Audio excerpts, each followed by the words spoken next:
Hello and welcome to the Week in 60 Minutes, brought to you by SpectatorTV and broadcast on Thursday the 20th of October.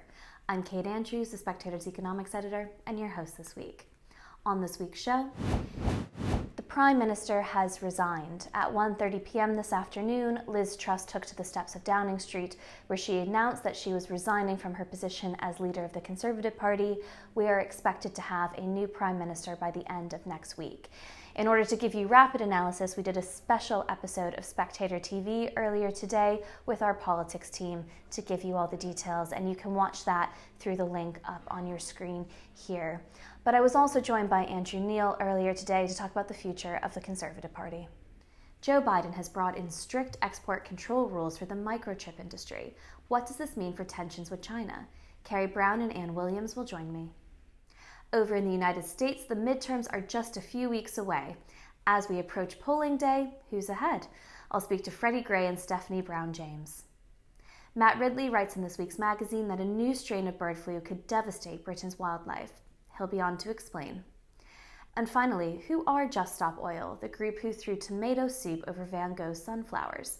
I'll speak to Emma Brown, a spokesperson for the group. This episode is sponsored by Canaccord Genuity Wealth Management, experienced wealth planners and investment managers who offer unwavering support in challenging times. Visit candowealth.com for more information. And why not subscribe to our YouTube channel too? Click the red subscribe button at the bottom of this video and tap the bell icon to make sure you never miss an episode. The Prime Minister is gone, but one could argue that her agenda started to diminish weeks before she announced her resignation. Andrew Neil joins me now to talk about what all this means for the Conservative Party. Andrew, the whole world has been watching what's been going on in the UK. What do you make of it all? The world is watching and it's shaking its head in disbelief. And in a few short weeks, this government has managed to trash Britain's international reputation, and it will take a long time to recover from it. I mean, the Liz Truss premiership is over. All the measures that she stood for have now been reversed. She doesn't have a Home Secretary that she wanted. She didn't have a Chancellor that she wanted. There is chaos in the Parliamentary Party. And all that remains to happen now is for Conservative MPs to find a way of getting rid of her as soon as possible, and then more difficultly to find a candidate around which they can rally, because for all the talk of a unity candidate, it isn't clear that there is a unity candidate at the moment. And if the Tories want to grow up, they will have to swallow their differences and rally around someone who may not be ideal from their point of view. But we've seen the consequences of voting ideologically. You end up with a know-nothing Prime Minister who has done things to the country which have been inconceivable in weeks before. And maybe they'll have to settle for someone like Rishi Sunak, who doesn't tick all their ideological boxes, but has competence, knowledge, and above all, will have the confidence of the markets. We shall see if the Tory party's grown up enough to do that. It may be there's a headless chicken now and can't help itself. Andrew, the winter that we have coming up is going to be one of the most difficult that many people will have experienced so far. The NHS waiting list is at 7 million and counting. Energy bills are going to be at least double what they were last year, even with the subsidies in place. There's talk of blackouts and shortages. Hopefully that's the worst case scenario, but people are having to prepare for these realities. It makes complete sense that the public want just basic levels of stability and competence. Is this going to be the real problem for the Conservative Party, that in the medium term, this is what people remember? Oh, voters won't forget what's happened. You can't trash a country's reputation. You can't trash a party's reputation for economic competence and expect people to forget that quickly. They didn't forget it in 1992 after Black Wednesday, when John Major was forced to leave the European exchange rate mechanism. Even 5 years later, they hadn't forgotten it, and Tony Blair won by a record landslide majority. The Tories were out for almost a generation. So they're not going to forget it, and they're particularly not going to affect it, because we're heading for a pretty grim winter on a number of fronts that you have outlined. The problem with the Truss government, or let's be honest, with Liz Truss herself, is that she has no authority to deal with any of that. She has no authority to deal with strikes. She has no authority to deal with the nurses going out on strike or voting to go on strike. She has no authority to try and keep pay rises below the level of inflation. She has no authority to deal with international matters. She has no authority to deal with anything at all. There is no purpose to a Liz Truss government anymore. It doesn't stand for what she stands for. It is increasingly not populated by people that she wanted in the first place. It doesn't get the Tories any votes. She is a major political embarrassment. Just look at the opinion polls and you see how far the Tories are behind. That is probably unrecoverable. Maybe the most the Tories can hope for is the difference between losing badly and a wipeout. But the longer they allow this to go on because they can't make up their minds, the more damage will be done. The country is finished with Liz Truss. That's gone. That's history. That can't be put back in its box. All we're waiting for is for the Tory party to catch up with the rest of the country. And Andrew, I just wanted to pick you up on that point about economic competence there, because a lot of people point to the mini budget and the fact that there was lots of borrowing announced and absolutely no talk of fiscal restraint, no lip service paid to fiscal discipline, as the moment in which the Truss premiership started to come to an end. Would you put the same date on it, or did you see signs of how this would go earlier in her premiership, perhaps even during the leadership campaign? There were clear signs during the leadership campaign, that long and protracted leadership campaign, that she was, on major matters of state, she was out of her depth, and that particularly when it came to the economy, she didn't really know what she was talking about. I remember her talking about monetary policy and what there is to learn from the Bank of Japan, so it was complete nonsense and irrelevant. And the markets would have clocked that. The markets would have clocked that they had somebody here who was out of her depth and didn't know what she was talking about. Then comes the mini budget, and that was the casus belli of everything, because there were certain things that could have been done which would have been barely a ripple in the markets. If she had stuck with some kind of energy price guarantee, that would have been fine. Every major economy, from Germany downwards, is doing that. She had promised to get rid of national insurance, the national insurance rise. The markets had priced that in. They knew they were happening. They even knew that corporation tax was not going to be increased. But on a wave of ideological fervor, not realizing that the weather had changed and that you couldn't borrow any more vast amounts of money for next to nothing, they went on and added another slew of unfunded tax cuts too. And the markets then said, no, this is over now. This is too much. You can't do this. You don't have carte blanche just to borrow willy-nilly. And the consequence of that, of taking this wrong turn, is that a fiscal position for Britain that would have been acceptable to the markets a month ago, or 2 months ago, or 3 months ago, given our behavior, or given the Truss government's behavior over the past month, is no longer acceptable. The bar is much higher. We will have to do more. Look at what Hunt's had to do with the 1p cut in income tax. Not only is that not going to happen in April, there was no need for it in April anyway, it's not going to even happen in April of 2024 when Rishi Sunak had promised it. We are now we've already got the highest tax burden for 70 years. It's about to get higher now. The markets are demanding it. We can't borrow as much. The markets are now going to subject us to a higher standard than they would have done before this clown car arrived in town. Joe Biden has targeted China's microchip industry. New restrictions brought in over the weekend mean every American executive and engineer working in China's semiconductor industry now risks losing their citizenship if they don't resign. Ann Williams writes about it for the Spectator website this week, and he joins me now alongside Kerry Brown, author of Xi, A Study in Power. And you write for the Spectator's website this week that the chip war between China and America has been intensifying. Can you tell us more about what exactly that war is over and what's been happening? Well, this is over supremacy in the production of microchips, semiconductors, where the United States is trying to restrict China's access to the most high-powered chips. Now, China, for its part, is desperately trying to catch up with the West, with Taiwan in the production of chips, and is throwing billions of dollars at the chip industry, $100 billion by by one estimate.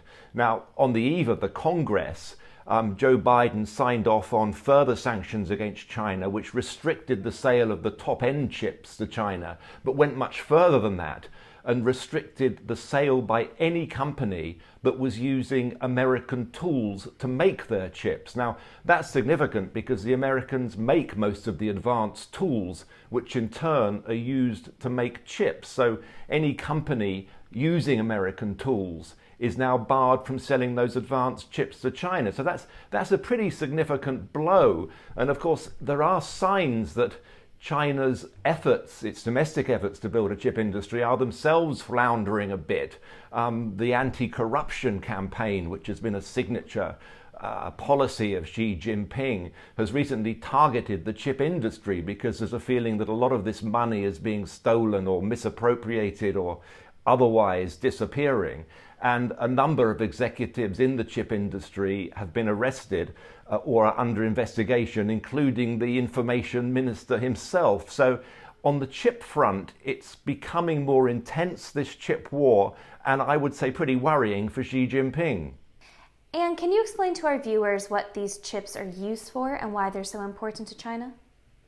Well, they're used for everything, Kate. You name it, from mobile phones to laptops, other consumer electronics, all the way through to advanced weapons systems, aircraft. These are indispensable to the advanced technological economy. And of course, with China having grand ambitions to lead the world in new futuristic technologies, IR, for instance, robotics, advanced chips are absolutely essential to this. These are the essential building blocks of the advanced economy. And really, whoever can master the chip technology will take a lead in numerous other technologies in turn. So when we look at the technological competition that's developing between the West, between the United States in particular, and China, access to chips and the ability to build a world-class chip industry are absolutely essential. Kerry, what message is the United States trying to send here? They seem to have just landed some of the most stringent export controls in decades. What message? I think we don't like you. We wish you weren't around, but you're not going to disappear. So we just have to carry on manageably irritating each other and just deal with it. I mean, it kind of makes sense that you are protective of what advantages you still have. You know, if you think of the narrative of the last 40, 50 years, a lot of things that China wasn't expected it will be able to do in manufacturing and technology. I mean, a lot of those things now it can do. And so I suppose if you kind of, since 2016, 17, had a very different relationship between particularly the United States and China, you are going to, for both sides, be really keen to have pretty deep boundaries between each other and to look after your advantages and to do something about your disadvantages. Now, on the disadvantages, I mean, Ian's spoken well about the semiconductors issue. I mean, and on the disadvantages side and what to do about that for China, the big speech that Xi Jinping made at the beginning of the Congress on the 16th of October had a lot in it about making an innovation nation, huge interests and increases in education, in technology training, trying to make world-class universities. Now, not the aspirations, but the money that's been put into that is huge. Some of it, of course, will be misappropriated. But I think the government's assumption in Beijing is that they will be able to decouple more quickly if they just put loads of money in technology, education and research and development.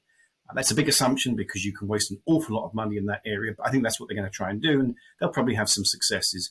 Just finally on semiconductors, that's such a politicized area now. They have a long-term disadvantage. It's always like they're 5 years behind. So I think America's, with Taiwan, who's the biggest, kind of manufacturer of these things, is kind of probably wise to be very, very protective of this sector.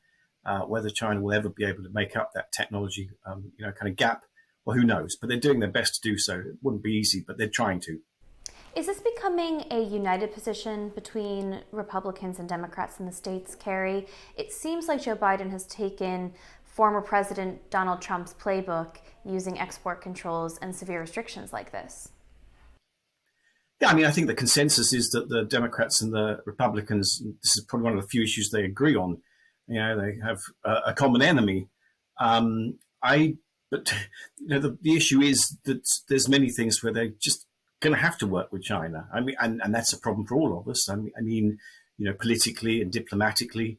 You saw the big fight at the kind of Manchester consulate, this week in Britain. And, well, do we expel diplomats? If we expel diplomats, that escalates things. And you have to carry on talking to, you know, a major partner like China. This is going to need constant management, this relationship. It's not going to go away. We're just going to have to live with it. And I think a lot of the language and American politicians and British politicians is this sort of magic fairy that, you know, oh, if we do this, we're going to end up with something better. No, this is just going to need constant management. There is no ideal outcome to this. I can't see, not for the next few decades anyway. And can China domestically create these chips? What do you make of Kerry's point that they'll be doing everything they can to become self-reliant and domestic producers? They'll certainly be trying very hard, and they're certainly throwing an awful lot of money at it. But they are, by some estimates, a few years, possibly even a couple of decades behind on chip technology. And of course, it's not the target they're looking to catch up with is not standing still. They're racing ahead. You have billions being put into the industry in the States.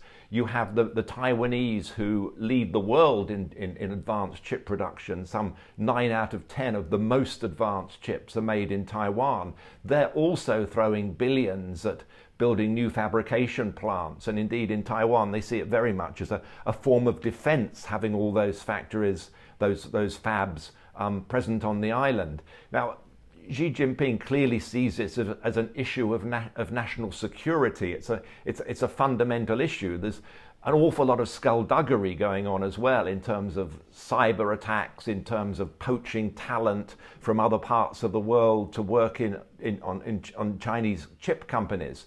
So there's a lot going on under the table, above the table. It's a priority for China to catch up on chips, but it's not going to be easy because it is a moving target. Kerry, what does the US's latest movements on chips mean for the Chinese economy, but also for the US economy?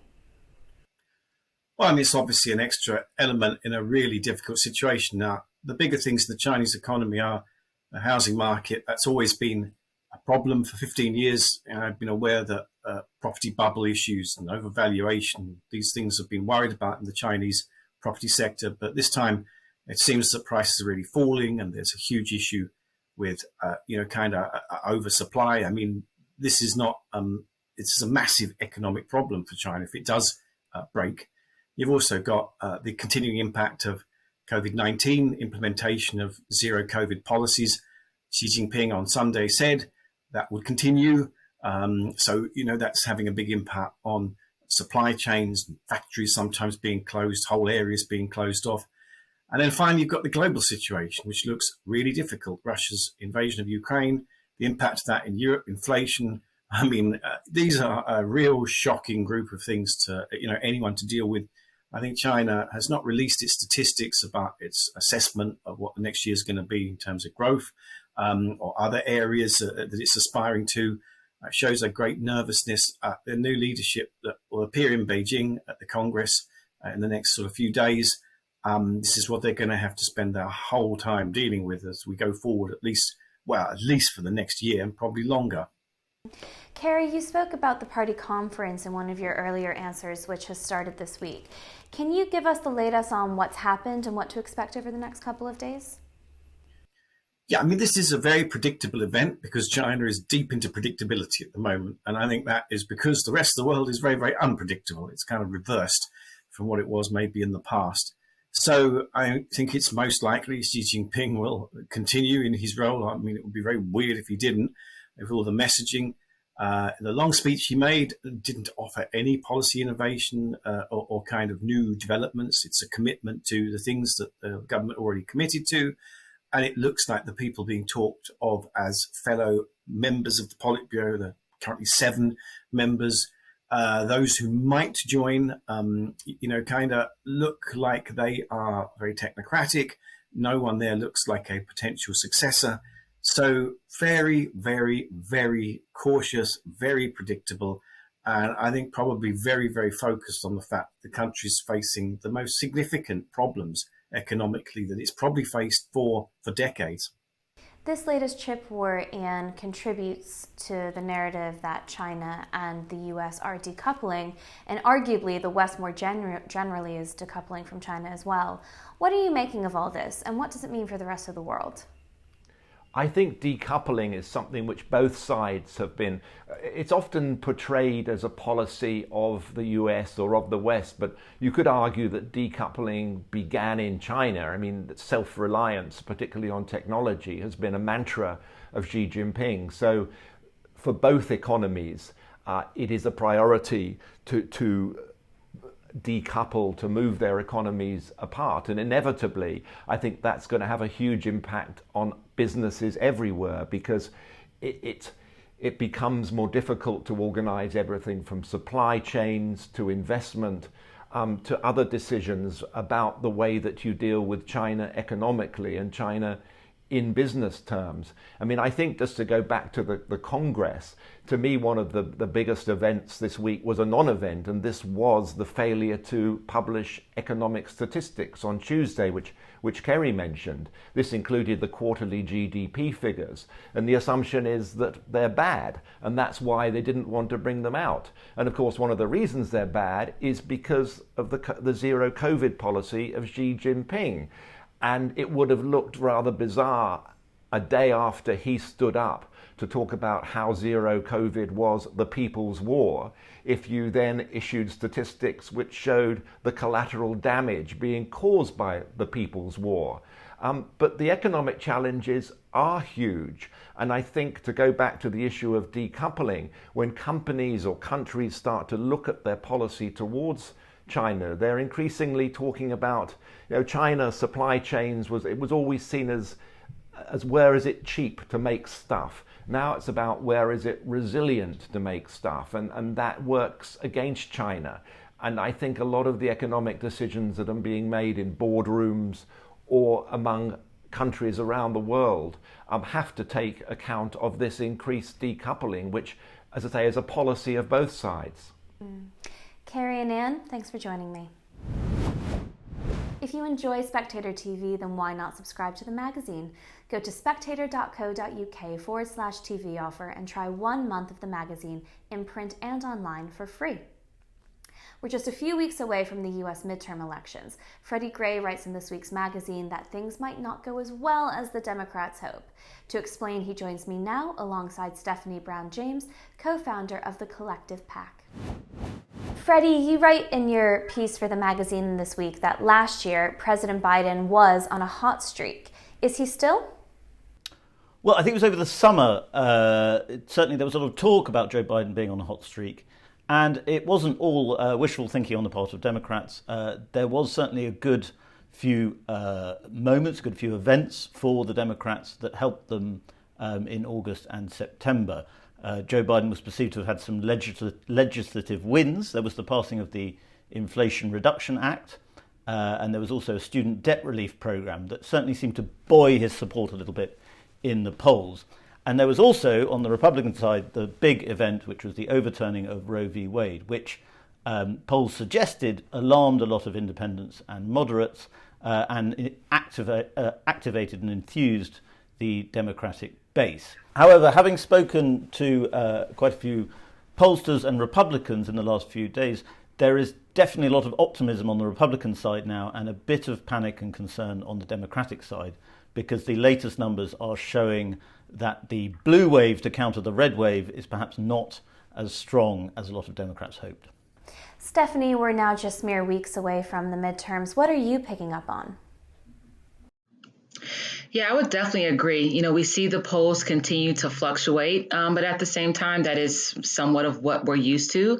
When it starts to get this close, we're about almost 20 days left from Election Day. You start to see the panic really on both sides, especially on the side of the party that is trying to maintain control, and that is the Democratic Party.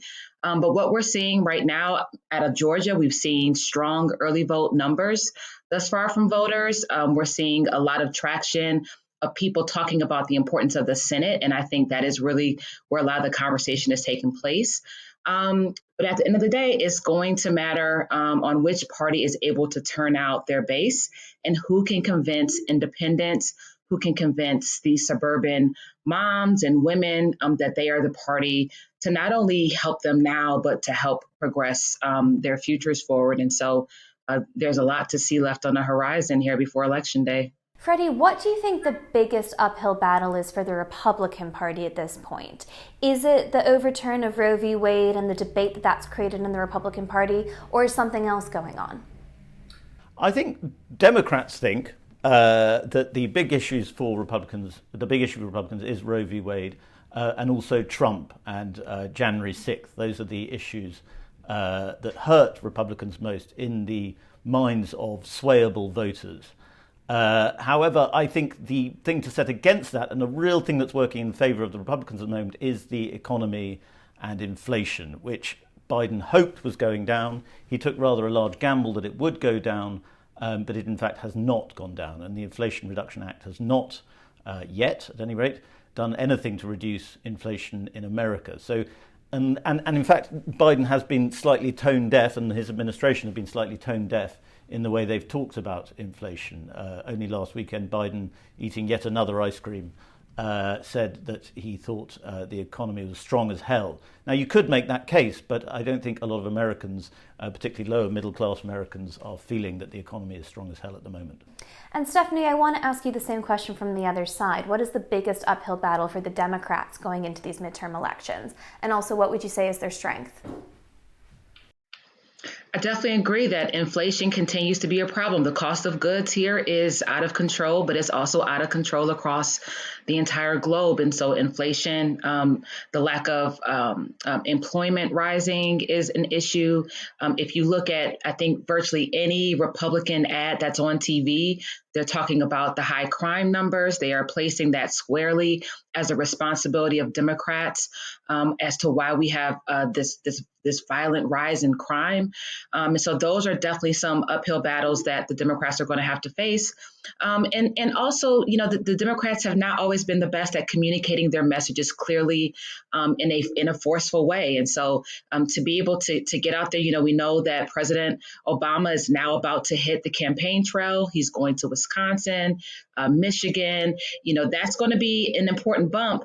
But if there's not this chorus from Democrats across the country singing the same hymn, it's going to continue to be an uphill battle for them to turn out not only their base in strong numbers, but again, these independents who are so crucial to this year's election.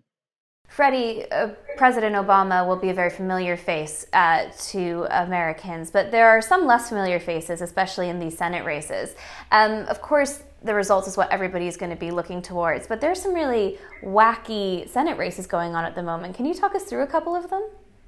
Yes, I think these midterms will possibly be remembered not for the results so much as the sort of craziness of some of the races. One particularly colourful character is Herschel Walker, who's running for the Senate in Georgia.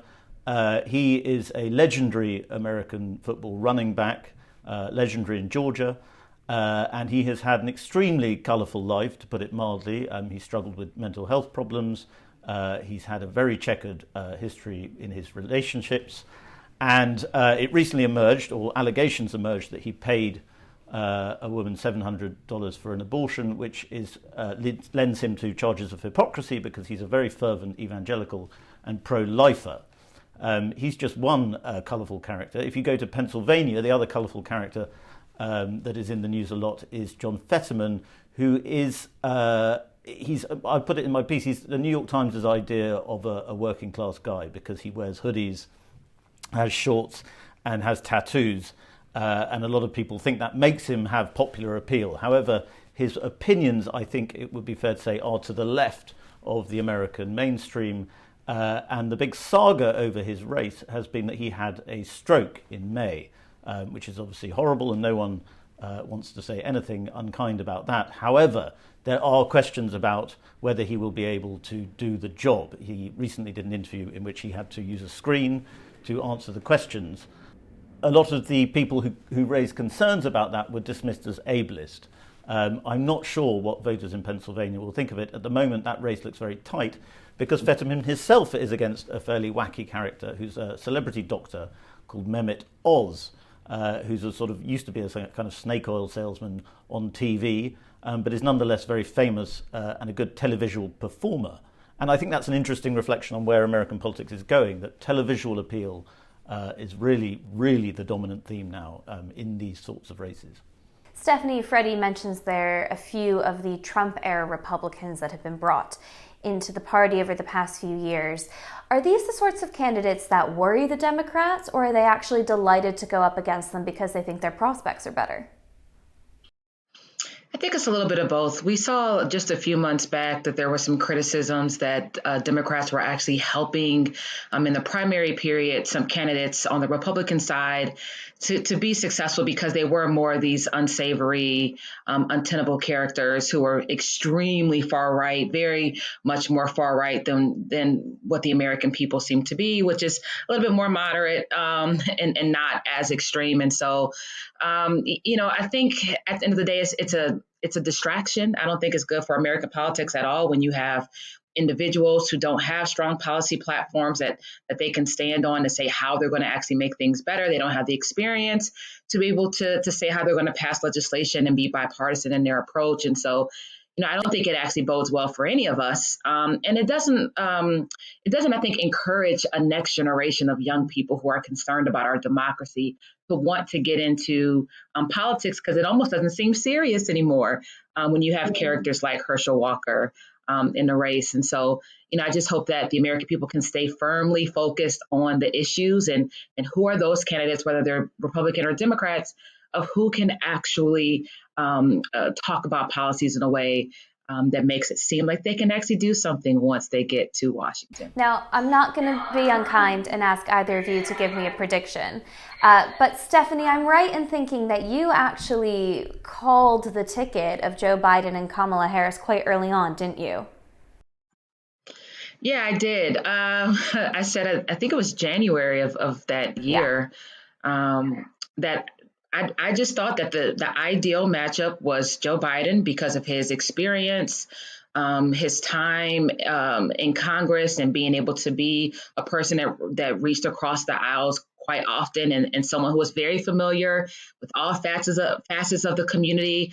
I thought that he was a strong candidate for president, and that now Vice President Kamala Harris, with her experience as a prosecutor, as an attorney general, of the largest judicial system in the country, I thought that she had the vigor and the youth, and also as a South Asian African-American woman, that she would be a strong counterpoint. And here we are. And I still believe that they're a strong ticket. I think, they are working well together, considering all the headwinds they face in their current positions. This is the question I wanted to get to for you, Stefanie. What state do you think that these two people, now president and vice president, formerly candidates, when you were forecasting, I suppose, what was going to happen, to what state do you think they've put the Democratic Party in going into these midterms? Yeah, I think, honestly, the way politics is going now, they say all politics is local. I think that is extremely true. And we're seeing that. You have a lot of candidates that aren't necessarily excited about having Washington come into their states. They are looking forward to President Obama coming if possible. Some folks are looking forward to President Biden. But I think most people just want to run their own races. Now, they need the support and money of the establishment to help do that. But I think when it comes down to standing on policies and standing on areas where there have been traction, the Democrats and President Biden and Vice President Harris are trying to move the needle on inflation. They are trying to move the needle when it comes to student loan reform. They're trying to move the needle when it comes to how marijuana laws are enforced in this country. And so they are working to make progress and have made progress. And I think if the Democratic candidates can focus on those progress areas, opposed to some of the more personal elements of the president and vice president, I think that they would be successful, but also still run their own races and talk about the issues that their constituents most care about. And Freddy, what state do you think the Democratic Party is in going into these midterms, and the Republican Party as well? I think both parties, like all established parties all over the developed world, are facing huge problems. I do think the Democrats have not shown a very good grip of reality, particularly in regards to the economy. And I do think the Republicans have an issue with Trumpism, which is that they don't know if it's their future or not. And so they're torn between these very eccentric Trumpy characters and their old traditional Bush-era party that doesn't really appeal to people so much. So I think both have real problems. Unlike Stefanie, I have a very mixed, actually bad record at predicting things. But I am going to put a prediction out there right now and say that Republicans will win the House. I think that's a fairly safe bet, probably quite easily. And I'm also going to say that Republicans are going to win the Senate very narrowly. Wow, that's a bold prediction. Well, Freddy, we'll know if you're right or wrong in a few weeks' time. For now, Freddy and Stefanie, thanks so much for joining me. Now to birds. Spectator contributor Matt Ridley writes in this week's magazine that a new strain of bird flu could wipe out Britain's avian wildlife. To discuss, Matt joins me now. Matt, thank you so much for joining Spectator TV. In the magazine this week, you write about a new lethal strain of bird flu. Can you give us a sense of the scale and of the spread of this pandemic, as you call it? Yeah, this is the worst outbreak of avian influenza in wild birds we've ever seen. It's been particularly bad in the UK this last summer and indeed the previous winter in certain species. And it's now bad in America as well. It seems to have come from Asia, and it's killing, in some cases, thousands of seabirds in particular. And it's doing it pretty indiscriminately. In other words, it doesn't seem like any bird species are immune. Buzzards are getting it, pelicans are getting it, plovers are getting it, seabirds are getting it. Anything that breeds in dense colonies or anything that eats dead birds. So things like skuas and buzzards and crows are suffering as well. So there's clearly something pretty drastic happening in the bird world at the moment worldwide. Really worrying stuff. Do we have any idea what led to this new lethal strain? We have some idea, but I don't think we know entirely what's going on.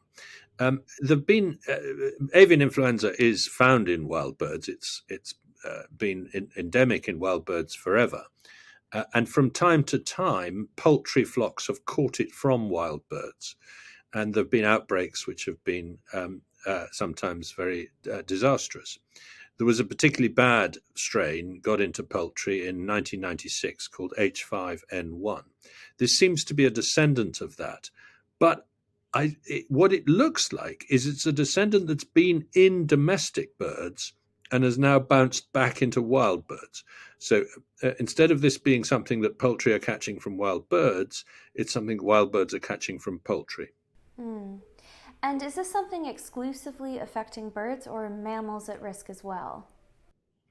Well, this form of avian influenza, in fact, most original strains of influenza, are bird diseases. But obviously, mammals do get influenza. Human beings get influenza. They probably got it from birds originally, via pigs in our case, probably. But so it is possible for this to transmit to mammals. People have caught these new strains of influenza. In Hong Kong in 1997, about 18 people caught it and 6 of them died. Since then, there have been very few cases, but there have been a couple of cases this year. What has not been seen in mammals so far is chains of transmission. So if one person gets it, they don't pass it on to anyone else yet.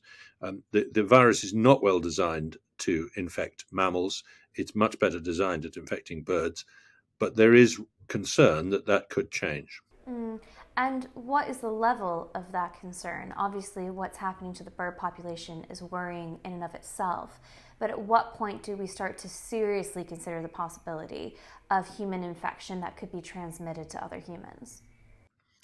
Well, some setting in which the virus was under strong selective evolutionary pressure to spread among mammals is what we're sort of looking at and worried about. So, for example, pigs feeding with ducks consistently for years and years and years and catching this thing, and eventually the virus saying, well, I'm going to cut out the middleman. I'm just going to go from pig to pig. I'm not going to go back into a bird and out again.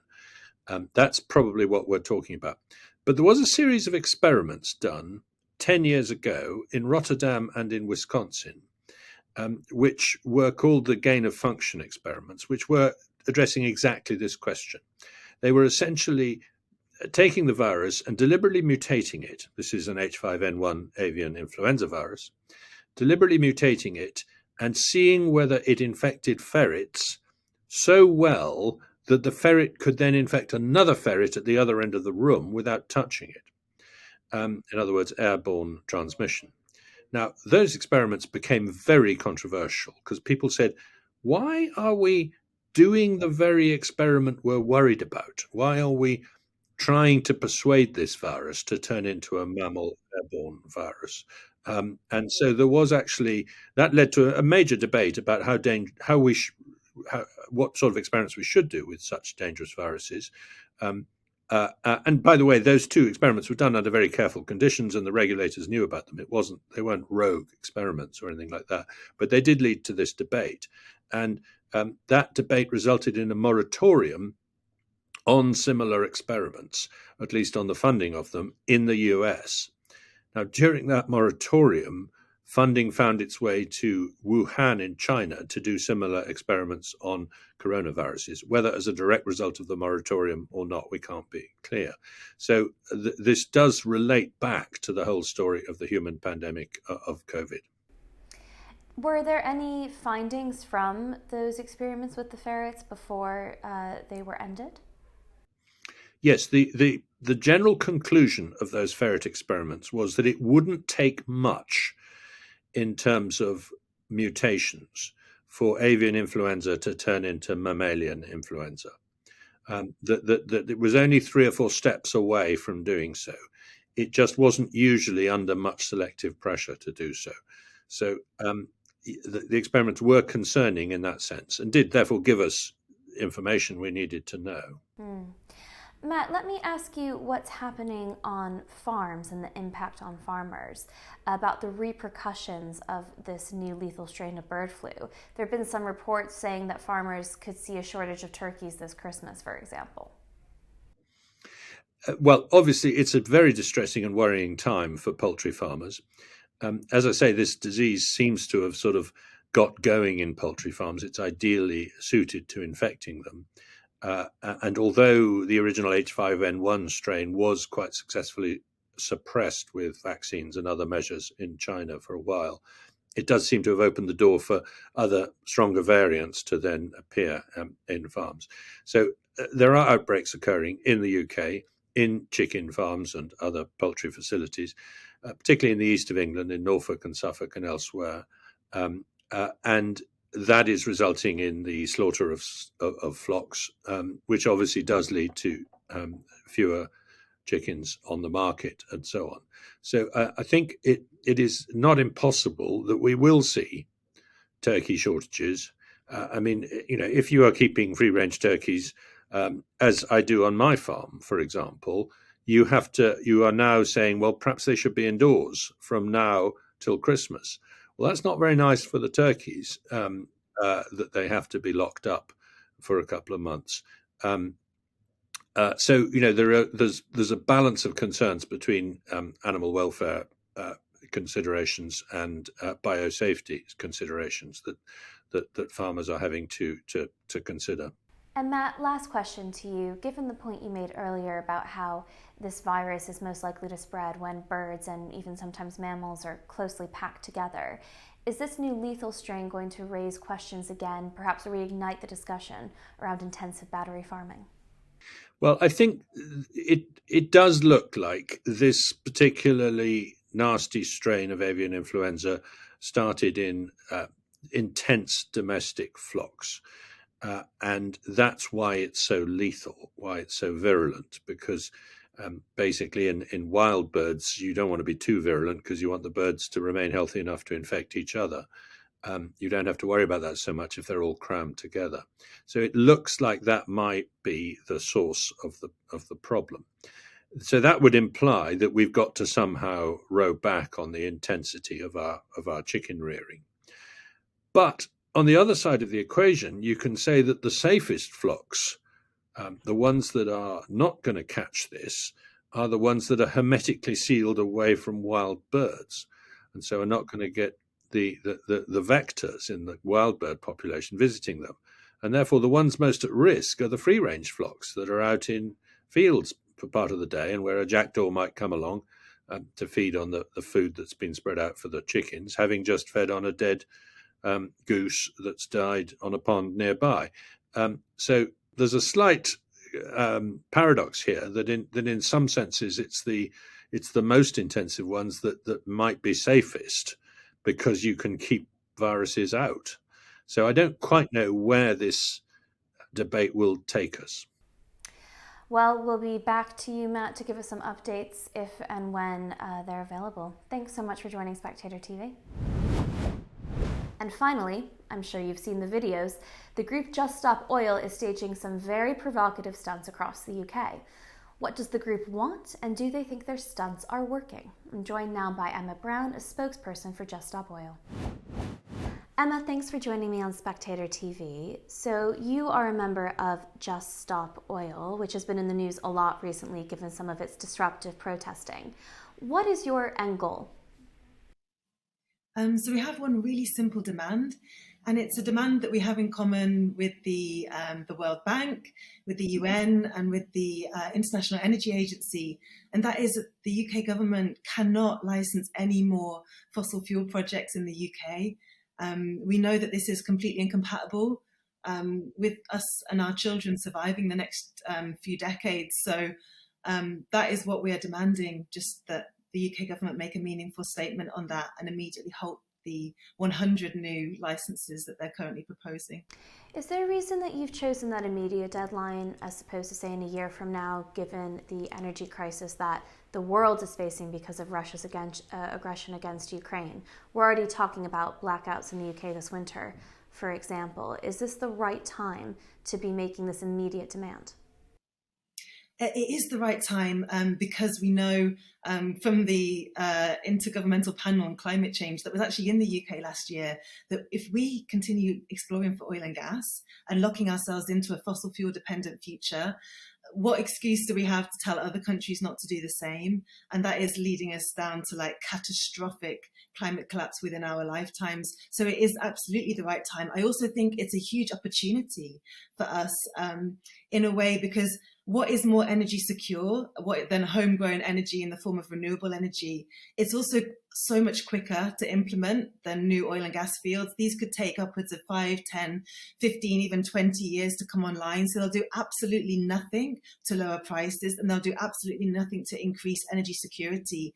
Because what we're asking for is that there's no new licensing of fossil fuels. So we're not asking to turn the tap off now. We're not asking to close our existing fields.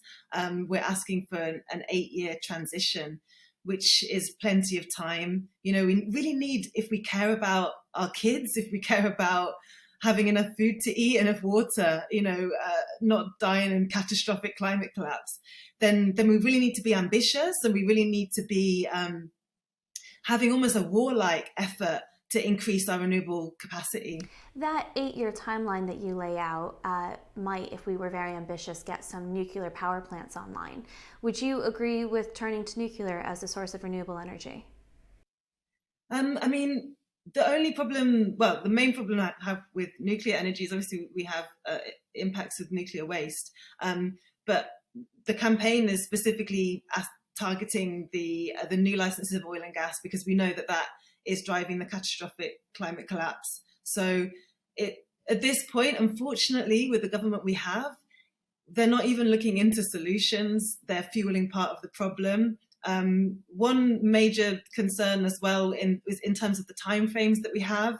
Like, we could, invest heavily in renewable energy, but these things take a long time to create, whereas the biggest solar farm in the UK was built in 6 weeks, and the biggest wind farm could be built in 6 months. So we know that these are the kind of quick solutions that we need. And we also need to be driving down energy demand in the form of, like my nan used to say, don't heat the sky. Like, there's no point producing energy that just goes out the window. We need mass insulation and good public transport and things like that as well. So it's all part of the mix. Can you tell me a little bit about how Just Stop Oil is run? Does the organization have a board that has control over what its members are supposed to say and how they're supposed to act? So, for example, was it the organization that decided to throw the tomato soup over the Van Gogh painting at the National Gallery, or was that an individual decision taken by the people who did it under the brand of Just Stop Oil? It's a bit of a mixture of both. So we have like more of a strategic team that look at like the whole kind of strategy and the whole direction that we're going in. But we also have an actions team that plan the actions, and they also like speak to individuals and see what they would want to do, if it was more of a media grabbing attention or if it's more of a strategic disruption action.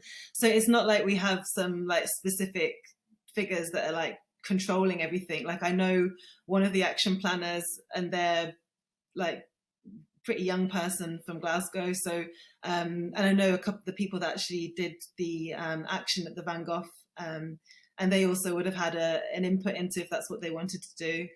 So it's a bit of a mixture. There is like a kind of strategy, but we do get a say in what we're doing, and we're not just sort of told what to do. Sure. So then, just to be clear, the action at the National Gallery, that was not rogue individuals throwing the tomato sauce. That was a decision from Just Stop Oil to perform that. Yeah, it would have been a decision by it would have been an idea by the actions team, and then they would have spoken to people and asked if they wanted to do that action, and it would have been one of like a group of actions that we were thinking about, and we would have picked one, and if that was something that people wanted to do. I'm curious because it's a point of pride for a lot of people in the UK that the National Gallery is free, that it gives access to people of all different incomes and backgrounds to access world-class art. And one of the arguments that people sometimes use about charging is that it would limit the access that people would have for those who can't pay. Are you worried that your actions might lead to a charging system to protect the art that would then remove access to people who were otherwise not able to pay? I don't think that's on the cards. The painting was put back on display later that day. It was basically just wiped off with a bit of kitchen roll. I don't think the National Gallery have plans to introduce charging, because that wouldn't actually quell any protest anyway, because it would just be the cost of an entry ticket to get in. So I don't think that's really a concern. I think what's a huger concern is the fact that we're not going to have, people around to see these amazing works of art. Like, humanity has such an amazing history of creativity, ingenuity, working together to solve problems. But at the moment, the people that we're allowing to make these decisions for us are pretty criminally incompetent. And as we've seen the 40-degree heat waves in the UK, as we've seen the catastrophic effects of global heating across the world, are we really going to leave these critical years in terms of climate tipping points up to these incompetent people? That's the question I'd ask your listeners. Some of your fellow protesters have been suggesting that vandalism is an appropriate tool of protest. Do you agree? I think that we've been people have been trying to raise this in the agenda for the last 40 years. I think sometimes we're asking the wrong question, because what is more vandalism than destroying the very basic things that we need to survive as people? Destroying our air quality, destroying the natural conditions that allow us to have food to eat. It's even if you just look up, when is the world going to run out of drinking water? Estimates are global shortages of water by 2040 if we continue wasting it at the rate that we're doing now. I certainly don't want to put words in your mouth, so I just want to clarify. It sounds like you're suggesting that certain levels of vandalism are okay because you believe there's a bigger picture of vandalism taking place. Is that fair to say? Yeah, I would say we get called eco-vandals, but I would say what is more who are the real eco-vandals? They're the ones literally trashing our the basic things that we need to survive, our life support systems. So I would say at this point in time, knowing that we are dangerously close to melting permafrost, which will release massive amounts of methane, knowing that we're dangerously close to losing the Amazon rainforest and that producing more, more carbon emissions as that forest dies, knowing how close we are to those tipping points, I think more disruptive and more outrageous actions are, I think, going to happen, because how can we expect our young people to just sit back as we adults just continue as if nothing is happening, not seeming to give a crap about them? Can I ask what the organization's red line is for vandalism? How far would you extend that? Does that apply to public buildings but also private buildings? Would that apply to people's homes? Would that red line stop before anybody's physically hurt? To what extent does the organization weigh up these decisions, and where's the organization's red line on vandalism? Well, at number one, the organization is just made up of like ordinary people. So it's not as though it's this like huge kind of structure that has like, a whole policy on vandalism, for example. Well, it's made up of conversations between ordinary people. Well, then to decide I'll rephrase. Where is your red line on vandalism? Where would you tell your fellow protesters my red to line, stop? My complete red line is on non-violence. It's not hurting people. That is my red line. I think that's really important. But I think that is where the line needs to be drawn, because I think we're making decisions which are violent. The government is making decisions which are violent because those policies are contributing to the deaths and sufferings of people. So for me, in terms of action on the climate, my red line is non-violent, so not hurting people. Well, then let me ask you, some of your protesters blocked a fire engine and an ambulance with blue lights on in West London last week. They were unable to get through the traffic. What would your message to them be? Presumably that is taking human life into account. Yeah, so we do have a blue lights policy, so we will let ambulances and fire engines through, and if they're showing their lights, then we will let them through. A couple of them decided to turn around, which was unfortunate. But I think we need to be like, there's always a difficulty, because anything that we do that is disruptive is going to cause difficulties for people.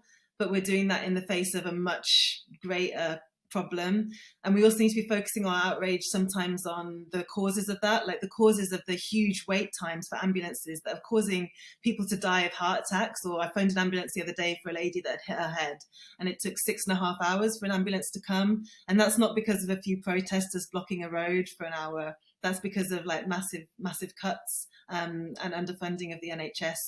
So I would argue with that, and I know the fire service are thinking of going on strike, which could cost human life. But we've got to think of the reasons why people are doing these disruptive things, like striking, like doing disruptive protests like we are. And that is because there's a greater issue of mass suffering. Like the fire service had the busiest day that it had since the Second World War during the heat wave, because of fires caused by that heat wave due to the climate crisis. There's absolutely... And they've been so underfunded that they're not going to be able to cope with what's coming. So there's absolutely no I just doubt think it's important to bear that into account. About the strains on the NHS and the 7 million person waiting list on NHS England alone. But last week in West London, the blue lights were on, and the fire engine and ambulance were blocked from getting through. I guess what I'm asking is, would you have any words to those protesters, given your own red lines? Are there actions that you really think have already taken place that were perhaps slightly inappropriate and actually put lives at risk? To be honest, I don't think lives were, to be honest, it's terrible that we're having to cause this disruption. Do you know what I mean? It's unacceptable that we're stopping people going about their daily business. But we need to think about why we're doing this. Why teachers, lawyers, like students, vicars are sitting in a road being like shouted at by people, or causing disruption to people. None of us want to be causing disruption to people. But the fact of the matter is, we've got a criminally incompetent government that are not willing to listen to the kind of rational arguments that we've been making for years. the rational arguments that their own advisors are making, the rational arguments that scientists are making. So that's why we are in those positions. Let me ask you one more question. Are you convinced that your actions and your protests and the vandalism so far are swaying hearts and minds towards your cause? So we don't need hearts and minds. Like we don't care if we are personally hated. No, the cause. I'm talking about the cause. The cause of reducing fossil fuels and oil consumption. But I mean, I don't like we're actually getting media attention. You're talking to me now. You know, unfortunately, we've been protesting outside oil terminals. We've been doing that. But that's not. We need to get this raised in the agenda, the political agenda, and raised in the consciousness. And the fact that we've been doing, like, I've had 3 interviews this morning, and that you're speaking to me and you're allowing me to speak to your listeners is one sign that is working. Well, I don't think people have turned off. Emma, I mean, I'm delighted. Because of climate action, I think the majority of the British population are extremely worried about climate collapse, and the majority of the British population do believe that the UK government is not doing enough. And we just need that linked into looking at the policies. You know, the Royal Society for the Protection of Birds are coming out against the government's policies. So we are seeing that people are concerned, and I don't see that what we are doing is turning people off being worried about climate collapse. Because if we go away, climate collapse is not going to go away. And people can do whatever they want to do about that. You know, we've tried writing. I've written to my MP so many times. It makes absolutely no difference. So I'd advise your listeners, if they hate the tactics that we're using, but they are worried about climate collapse, which everyone should be, then by all means try those things first, and you'll see that they don't work, and then come and join us. I'm delighted to speak to you, Emma. I'm finding this very interesting, but I'm not talking about swaying my heart or mind or any other media interviewer's heart or mind. I mean, the people that you are speaking to Spectator TV today, all of our audience. Do you think your tactics and this conversation and what you're saying is convincing them?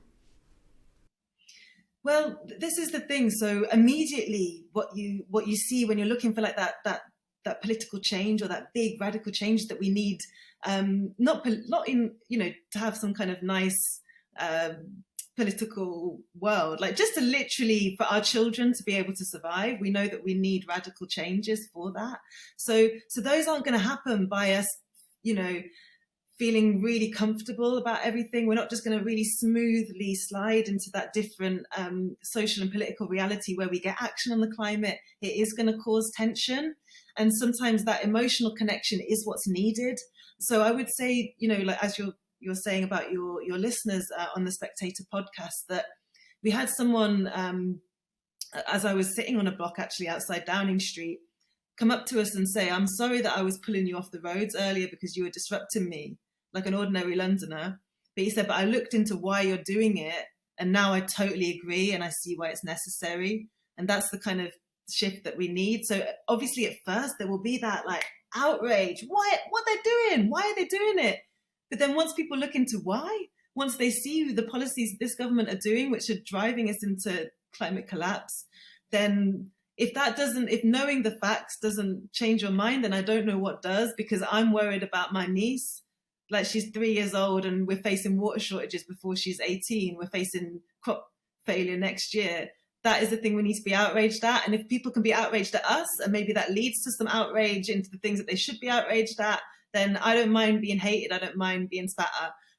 Whatever. We just need action. Well, I certainly hope nobody would spit or suggest any kind of violence towards you or the protesters. Emma, thank you very much for joining me.